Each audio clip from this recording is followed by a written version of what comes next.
अगर आप सिंगल हैं और आपकी उम्र 30 के आसपास है तो दुनिया के लिए इस वक्त आपकी जिंदगी का सबसे बड़ा मुद्दा है आपकी शादी। लोग आपको यह महसूस कराने में जरा भी कसर नहीं छोड़ेंगे कि 30 के बाद आपकी जिंदगी खत्म। ऐसा क्या हो जाता है 30 के बाद? घर वाले आपसे जो बात साफ शब्दों में नहीं कहते हैं वो मैं बोल देती हूँ। 30 के बाद ऐसा माना जाता है कि आपकी फर्टिलिटी कम हो जाती है। शादी कर लो से भी तो मुराद यही होती है ना कि अब जिंदगी आगे बढ़ाओ, बच्चे पैदा करो। और फिर अगर आप महिला हैं और 35 क्रॉस कर जाती हैं तब तो आपसे कोई उम्मीद ही नहीं रहती। अब तो आप बूढ़ी हो गई, अब क्या बच्चे होंगे। हाँ, आदमी हमेशा जवान रहते हैं, है ना? तो चलिए आज पता करते हैं कि बच्चा पैदा करने की सही उम्र है क्या।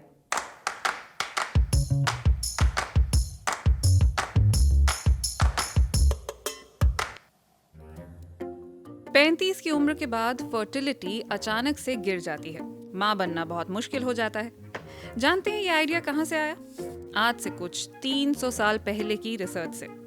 फ्रांस में हुई एक स्टडी में देखा गया कि जिन महिलाओं की उम्र 35 से ज्यादा थी उनमें से 1/3 को बच्चे नहीं हुए थे और 1 साल तक कोशिश करने के बाद भी नहीं हो पा रहे थे।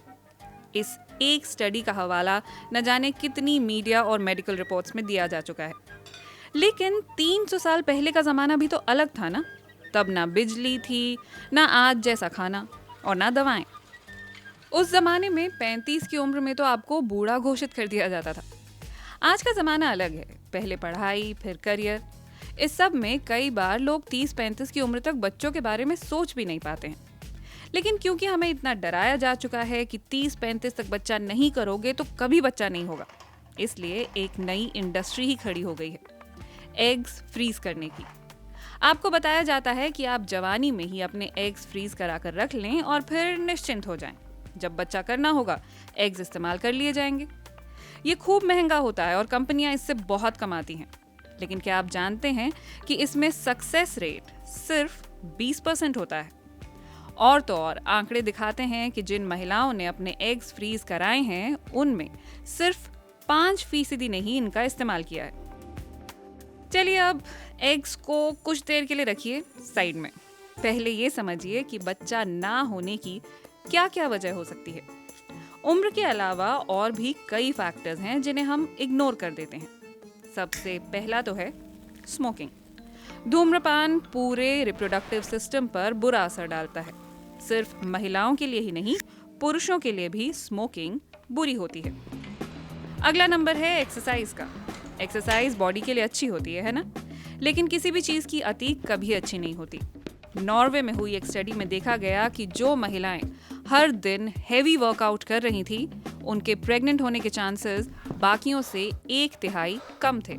बाद में जब उन्होंने वर्कआउट की इंटेंसिटी घटाई तब जाकर वो प्रेग्नेंट हो सकी।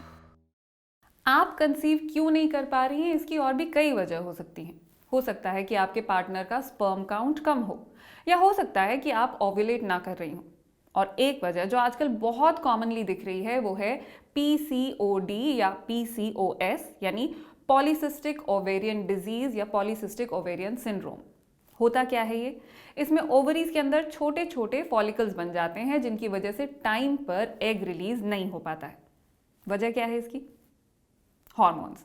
पीसीओडी एक हार्मोनल डिसऑर्डर है, इसीलिए इसके इलाज के लिए भी आपको बर्थ कंट्रोल पिल्स के रूप में हार्मोन्स ही दिए जाते हैं।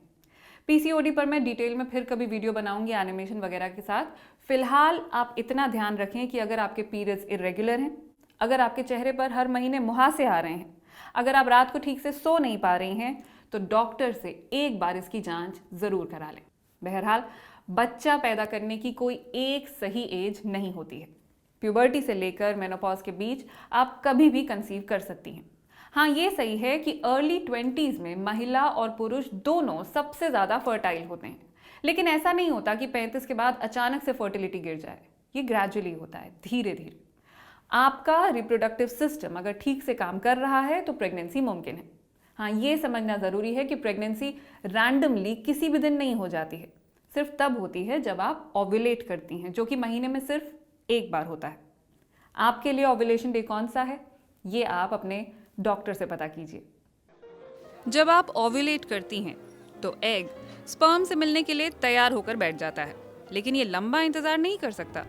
इसके पास महज 24 घंटे होते हैं। हालांकि स्पर्म महिला के शरीर के अंदर जाकर भी 2-3 दिन तक जिंदा रह सकता है। इसलिए अगर आप कंसीव करना चाहती हैं तो ठीक ओव्यूलेशन के दिन या फिर उससे 1-2 दिन पहले ही संबंध बनाना सही रहेगा। पीरियड्स वाले वीडियो में मैंने आपको ओव्यूलेशन का कॉन्सेप्ट समझाया था और एपिसोड 22 में ये भी बताया था कि डिस्चार्ज को देखकर आप कैसे पता कर सकती हैं कि आप ओव्यूलेट कर रही हैं। लेकिन सबसे अच्छा तरीका है डॉक्टर से पूछना, तब आप 35 की उम्र में भी प्रेग्नेंट हो सकती हैं। मेनोपॉज 40-45 के बाद शुरू होता है और तब आप कंसीव नहीं कर सकती। लेकिन इसकी टेंशन 10 साल पहले से लेने की क्या ज़रूरत है? तो टेंशन मत लीजिए, खुश रहिए। जितना खुश रहेंगी आपके हार्मोन्स आपके एग्स को भी उतना ही खुश रखेंगे और कंसीव करना उतना ही आसान हो जाएगा। तो आज बस इतना ही। ये सेहत टॉक का 25वां एपिसोड है और साथ ही इस साल का आखिरी एपिसोड भी।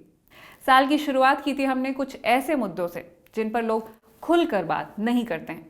बीच में आप लोगों ने कुछ और टॉपिक्स की भी डिमांड की तो उन पर भी हमने वीडियोस बनाए, जैसे बीपी की प्रॉब्लम, हेडेक, माइग्रेन वगैरह। तो इसी तरह हमें बताते रहिए कि अगले साल आप और क्या क्या देखना चाहेंगे।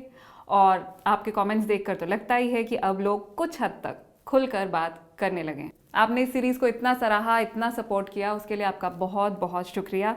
और बहुत जल्द ही आप एक बार फिर दूरदर्शन पर मंथन देख सकेंगे।